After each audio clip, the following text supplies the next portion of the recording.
السلام عليكم ورحمة الله وبركاته. مسائل هامة لا بد للمسلم أن ينتبه لها وهو في رمضان.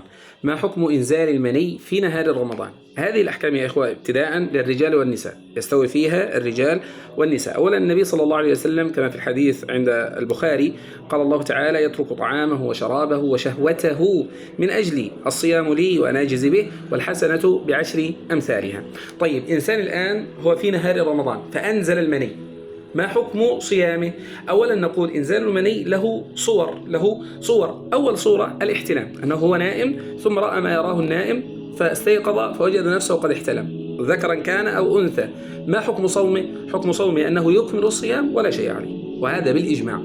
حكم صومه أنه يكمل صومه ولا شيء عليه. قال الله عز وجل: لا يكلف الله نفسا إلا وسعها. هذه الصورة الأولى. الصورة الثانية أنه يفعل ذلك تعمدا، أن يجامع هو زوجته. هذا عليه القضاء وعليه الكفارة.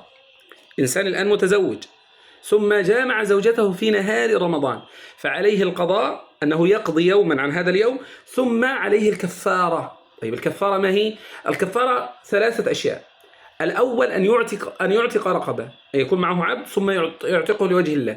طب إن لم يقدر يعني ليس عنده مال، أو في هذا الزمن ليس هناك عبيد، يبقى إذن عليه أن يصوم شهرين متتابعين، شهرين كاملين متتابعين يعني وراء بعض. طب لو أنه يعني مثلا جدلا أنه سيصوم مثلا 60 يوما، صام 59 وجاء عند 60 فقطع، يعيد من جديد شهرين متتابعين. فإن لم يقدر فإنه يطعم 60 مسكينا، وعليه كذلك أن يمسك سائر اليوم. بمعنى أنه جامع زوجته مثلا في الظهيرة في الظهر، هل بعد جماعه أفسد صومه خلاص كأنه لم يصوم؟ هل يأكل ويشرب؟ لا، بل يمنع ويمسك عن الطعام حرمة للشر. وهذه المسألة سنفصل فيها، لأن مسألة الجماع هذه فيها أحكام كثيرة في فيديو آخر إن شاء الله. يبقى إذن الصورة الأولى الاحتلام، الصورة الثانية الجماع، الصورة الثالثة التقبيل أو المباشرة. نحن تكلمنا فيما مضى ما حكم أن يقبل الرجل زوجته، وقلنا فيها مذاهب أهل العلم. الآن إنسان قبل زوجته فأنزل مني، أو الزوجة باشرت زوجها، لمسته حضنها أو ما شابه فأنزلت مني، ما حكمها؟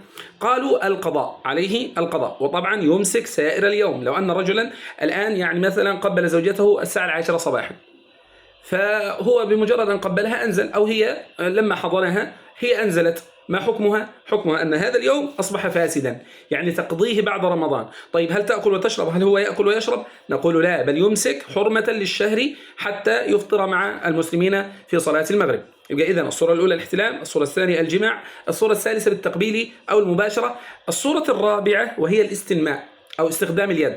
هذا للرجال والنساء، وهذا حرام.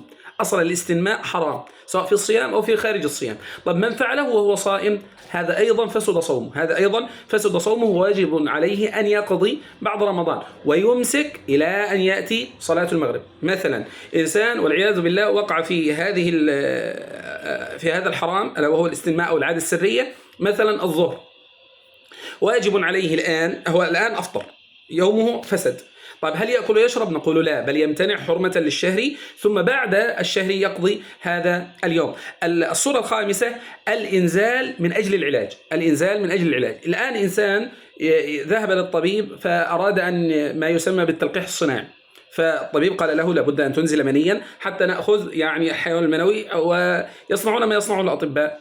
فهذا الرجل أنزل في نهار رمضان، نقول له فسد صومك وواجب عليك القضاء، وتمسك مع سائر المسلمين حتى تفطر معهم في صلاة المغرب. إذن عندنا 5 صور في إنزال المني في نهار رمضان. الأولى الاحتلام، وهذا لا شيء عليه، ثم الجماع، هذا عليه القضاء والكفارة، ثم بسبب المباشرة أو التقبيل هذا عليه القضاء، ثم الاستنماء وهذا عليه القضاء، والإنزال للعلاج هذا وعليه القضاء. هذا وصلى الله وسلم على نبينا محمد، والسلام عليكم ورحمة الله تعالى وبركاته.